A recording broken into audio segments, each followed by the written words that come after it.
So, Senator Ricketts, thank you for taking the time out to come to NTV today. So, first question is, living in America is not affordable for many people. What will you do to lower the costs for everyday Nebraskans? During this Biden-Harris administration, what we've seen is just runaway inflation caused in large part by the runaway spending we've had in D.C. So if you use like 2019 as a baseline, this year our federal spending went from 4.4 trillion in 2019 to 6.8 or 6.9 trillion. That's a 55% increase in just 5 years. Our population hasn't grown that much, and that's part of what's driving this inflation. So, nobody likes going to the grocery store. And grocery prices are up over 20%, electricity is up over 30%, gasoline's up almost 40%. So part of what we have to do, there's several things we have to do to make it more affordable for folks. One is we got to control this runaway spending, which means actually passing our appropriations bills, getting a chance to debate, amend them, and get our spending back under control. That's one thing. Second thing, we've got to end the Biden-Harris administration war on American energy. Everything moves with energy, right? Going to groceries, talk about electricity, gasoline. We've got to be allowed to use our American resources here to help bring down costs for American families. And then the second thing is, or the third thing rather, is the things that we did here in Nebraska to be able to help, which is start reducing our taxes. We got to control our spending to be able to do that, but we also have to re-up the Tax Cuts and Jobs Act, which is set to expire next year. If that were to expire, that'd cost American families $2,000 each. That would be one thing we could do to help bring costs down. Another thing what we did here in Nebraska is we ended the taxes on Social Security. 52% of seniors said they've had to cut back because of inflation, so I've introduced a bill to be able to do that in the U.S. Congress. We also could work on things such as no taxes on tips, just in general, things like that. And then finally, and one other thing is just regulation. This administration has passed 5,000 new regulations, and it's adding $3,300 in cost to every American family. So if we can undo those regulations, that will help also ease the burden on American families who, even according to Biden's old IRS right now, are 4% poorer today than they were before he took over. Families are paying $13,000 more a year to have the same standard of living as they did before Joe Biden took office. And of course, Kamala Harris is saying she doesn't see anything different between her and Joe Biden. So we get more of the same in a new Harris administration. And to get into more of the specifics in terms of affordable living, what will you do to make health care more affordable, and should the Affordable Care Act stay in place? So one of the things that we need to do is just get inflation down generally, because that also impacts healthcare, right? Healthcare costs are up as well.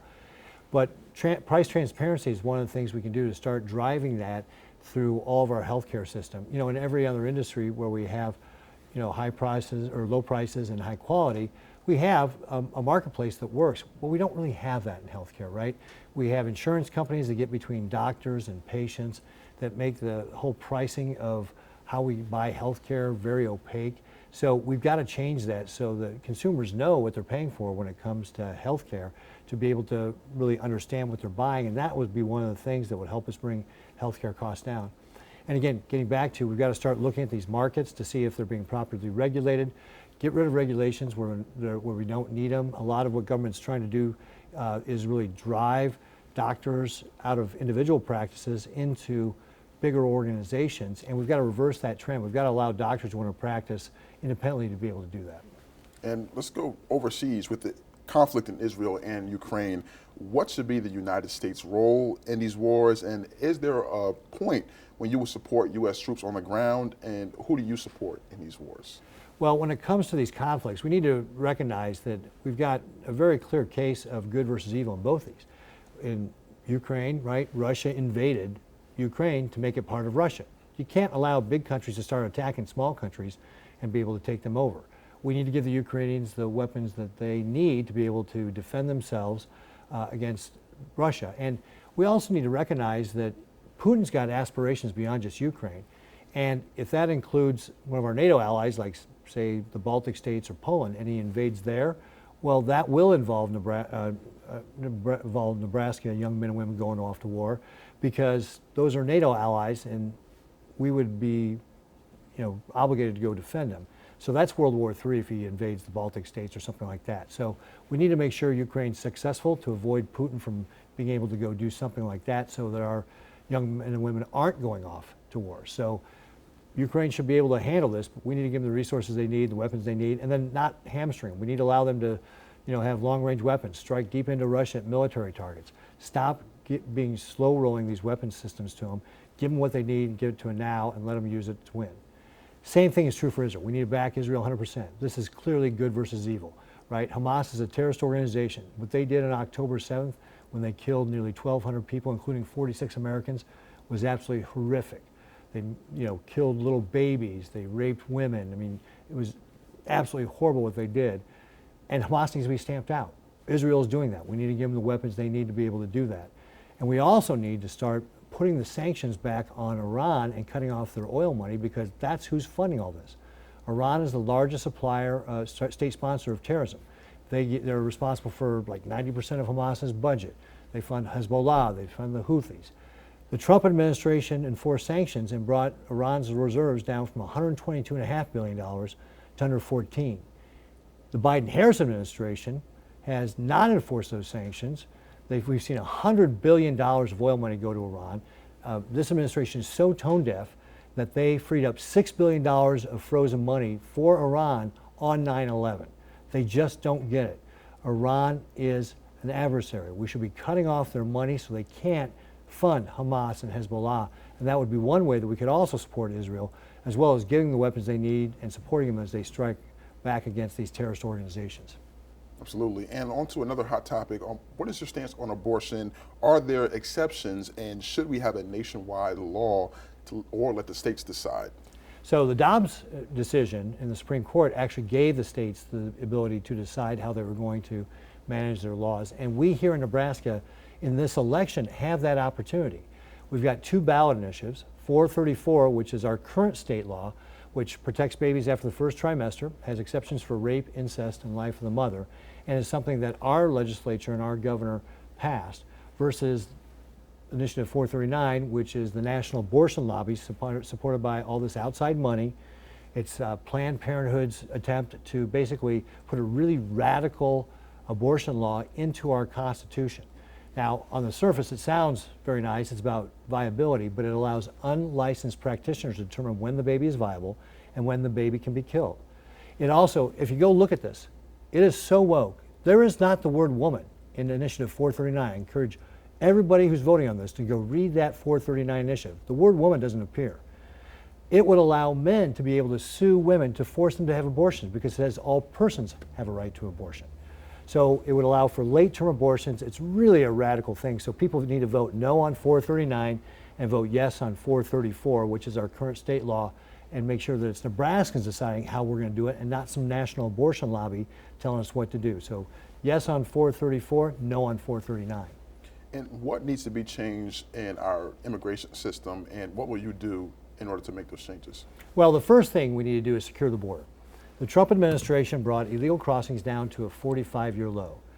The Biden-Harris administration, in its first 100 days, issued 94 executive actions to undo those things. So, for example, they stopped building the wall, they stopped deporting people, and, importantly, they stopped the Remain in Mexico policy, which is what requires people coming to our country seeking asylum to wait in Mexico until they get their court date. Now what happens is people come across the border, they ask for asylum, the drug cartels teach them how to ask, and then they're released into our country until their court date. But that court date's 4 or 6 years down the road. Not many of those people come back. So we're releasing all sorts of people into our country who cross the border illegally. We need to end that practice. We also need to end the practice of parole, which is what the Biden administration has used to, again, allow over 1 million people into our country. And some of these people they've allowed in, for example, have terrorist connections. You may have read the story about the 8 men from Tajikistan who were arrested, who had ISIS connections. 3 of them got in on the CBP-1 app that this administration has put in place.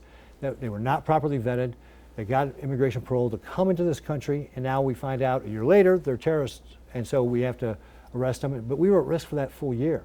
So the first step is securing our border and making sure that we're not allowing the dangerous individuals to come in the country, like these terrorists or criminals, not allow the drugs to come in. Fentanyl has been pouring into our country because of the Biden-Harris administration.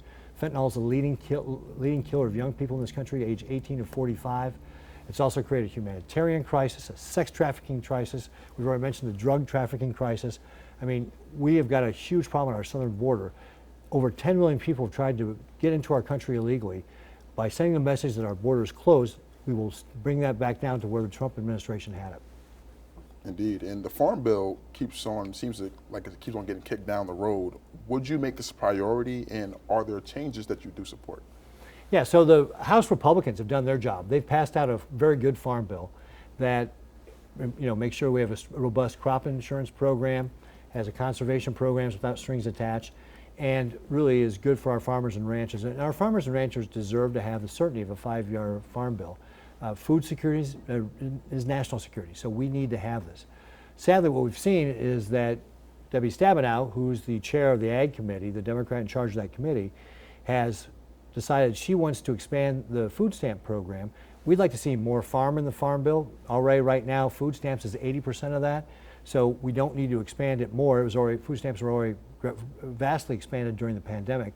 What we need is to have common sense programs. So I've got a number of things in the farm bill or in the framework that the Republicans have put together. So Senator Boozman is the ranking Republican.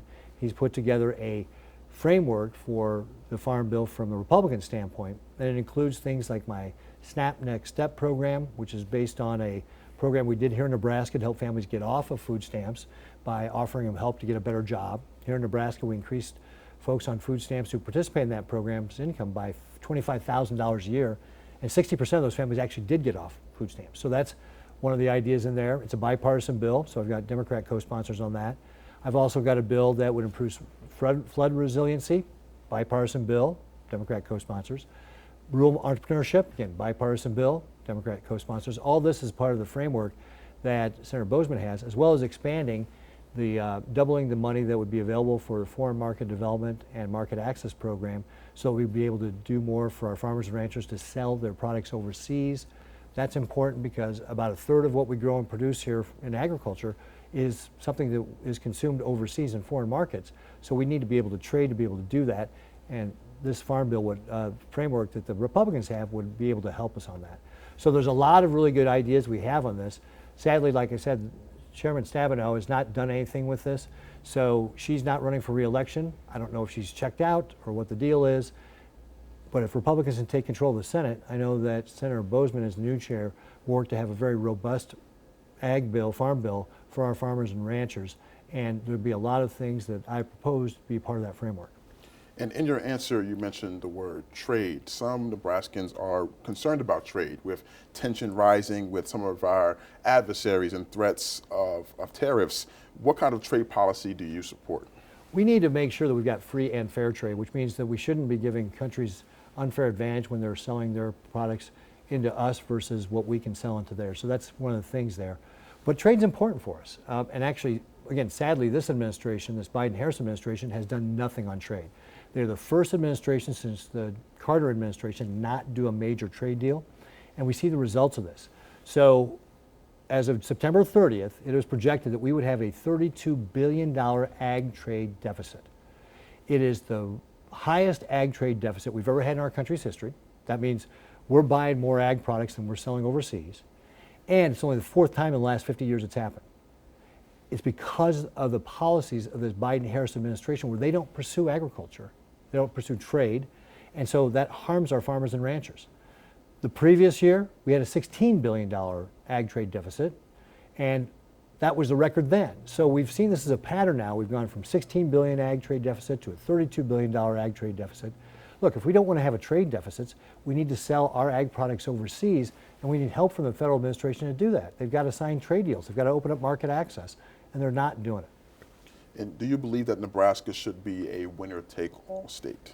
As governor, I worked every year to get winner-take-all passed in Nebraska. We should speak with a unified voice as Nebraskans, like 48 other states do, to be able to make sure we have the fullest impact for our 5 electoral college votes. And that's one of the things that I supported and would continue to support. We always fell a vote or two short, and I would encourage Governor Pillen to continue to look for ways in the next session to be able to see if we can get that passed. Absolutely. And the Nebraska Farmers Union endorsed your opponent, Preston Love, and it endorsed Deb Fischer as well. What are your thoughts on them choosing Preston Love and Deb Fischer? Well, the Nebraska Farm Bureau, which is the state's largest agricultural organization, has endorsed me. In fact, I've just been doing town halls around the state with regard to kind of meet the candidate kind of things with the Farm Bureau. And the Nebraska Farm Bureau has 55,000 members, so it's the largest one. And at the end of the day, the most important endorsement is that of the voters, and that's what I'm seeking to earn as I travel around the state and talk to voters, to seek their endorsement and their vote on November 5th. Indeed. And once again, Senator Ricketts, thank you for your time. And a final question for you, is there anything else you'd like to say about your political campaign? Well, hey, thanks, Gary. I appreciate that opportunity. It's been an honor to be able to serve Nebraskans as their governor. And in D.C., what I'm doing is taking those things we did well here in Nebraska to D.C. You know, we've got a lot to offer the rest of the nation. Things work here in Nebraska, not so much in D.C. So we've got my proven Nebraska solutions ready for America that have included some of the things like the SNAP Next Step program I talked about. We've got just working on making government work better in general, like we did here in Nebraska. You know, we cut the rate of growth of government from 6.5% to 2.8%, and that's how we delivered $12 billion in tax relief, $10 billion of that being property tax relief. So we need to do the same thing in DC, control our spending. We've got lots of opportunities to do things better, whether it's the things I've passed to help improve the passport program, or what I've proposed on permitting reform through the Restart Act, working with Shelley Capito. So some just better government, better process, better technology things to make government work better. And then finally, keeping people safe. Whether it's the southern border, I've introduced or co-sponsored a number of bills to be able to build the wall, reinstate Remain in Mexico, help our Customs and Border Protection get better technology and more personnel. Those are things we can do to help secure the border, supporting law enforcement through the Back to Blue Act, or again, just advocating for a strong national defense and pushing back against China, our chief adversary in the world. I've introduced a number of bills that would help us with our ag chain supply.